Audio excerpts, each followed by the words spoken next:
میں اپنے تمام ہی اساتذہ کا مشکور و ممنون ہوں سب سے پہلے کہ ایک عرصے سے ہمارے ذہن میں یہ خاکہ تھا اور خواب بھی تھا کہ ہم اسد بدایونی پہ اپنے ساتھیوں کو ان کی علمی جو کاوشیں ہیں اور اسد بدایونی کی جو علمی شخصیت ہے اور ان کا جو شاعرانہ قد ہے اس سے ہم متعارف کرائیں. ہمارے اساتذہ اس پہ گفتگو کریں گے. جیسا کہ جاوید صاحب نے بتایا، اسد بدایونی کی شخصیت کے تعلق سے جو مقالے یہاں پڑھے جائیں گے، ان کی شاعری کے تعلق سے جو مقالے پڑھے جائیں گے، اس میں اسد بدایونی کی جو تصویر ہے، مکمل تصویر ہے، وہ نکل کر کے آئے گی. اور مجھے امید ہے کہ ان کا جو مجموعہ کلام اور جو کلیات NCPOL نے شائع کیا ہے، آپ کی نظر سے وہ سب چیزیں گزری ہوں گی، آپ نے دیکھا ہوگا. پروفیسر استاد محترم پروفیسر شیپر رسول صاحب ان کے ساتھ رہے، ان کے بہت ہی قریبی دوستوں میں تھے. میں جب علی گڑھ میں تھا تب بھی ان کی زبانی ان کے تعلق سے سنتا تھا کہ کبھی دلی جانا تو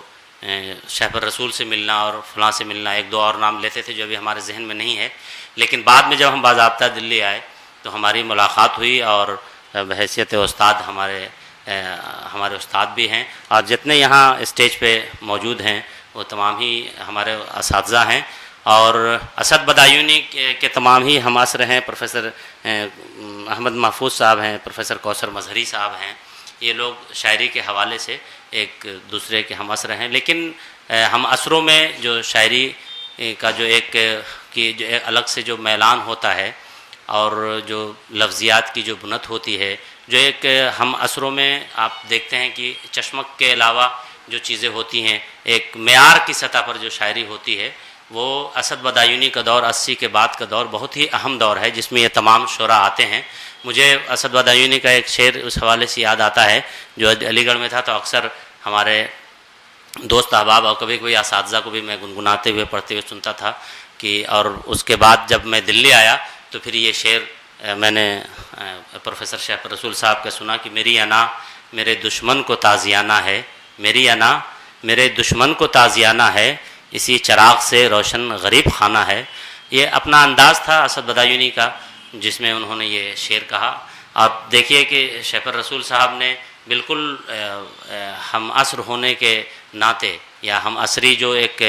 ہم آہنگی ہوتی ہے ذہنی اور چیزوں کی مناسبت جو ہوتی ہے، وہ کہتے ہیں کہ جیت کے وہم میں اور ہار کے منظر میں رہا، ایک مدت میرا دشمن میرے لشکر میں رہا. آپ جب دونوں اشعار کا تطابق کریں گے، دونوں کو ملائیں گے، پڑھیں گے، تو آپ وہیں پہنچیں گے جہاں اسد بدایونی لے جانا چاہتے ہیں، جہاں پروفیسر شیپر رسول لے جانا چاہتے ہیں. تو ان لوگوں کا قد شاعری کے حوالے سے 80 کے بعد کی جو شاعری ہے اس میں ان لوگوں کا قد بہت اونچا ہے، بہت اہم ہے. میں نے سوچا کہ اسد بدایونی پہ یہ سیمینار کر کے ہم اس کا افتتاح کر دیتے ہیں تاکہ ہر سال کم سے کم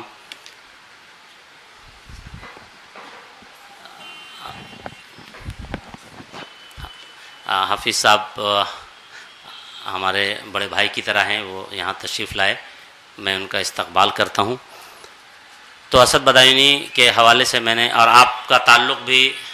سہسوان سے ہے، بدایوں سے ہے، تو آج کیونکہ ہمارے مہمان ہیں حفیظ صاحب اور یہ ہوٹل انہی کا ہے، تو اس حوالے سے میں نے سوچا کہ یہ بہت ہی مناسبت ہوگی کہ اسد بدایونی پہ کوئی پروگرام ہو اور یہاں ہو. تو ہم نے آپ سے مشورہ کیا، انہوں نے کہا کہ بہت اچھی بات ہے، ہمارے علاقے کے تھے، ہمارے شہر کے ہیں، تو آپ یہیں کریں. تو اس مناسبت سے یہ پروگرام آج یہاں اس کا انعقاد ہو رہا ہے.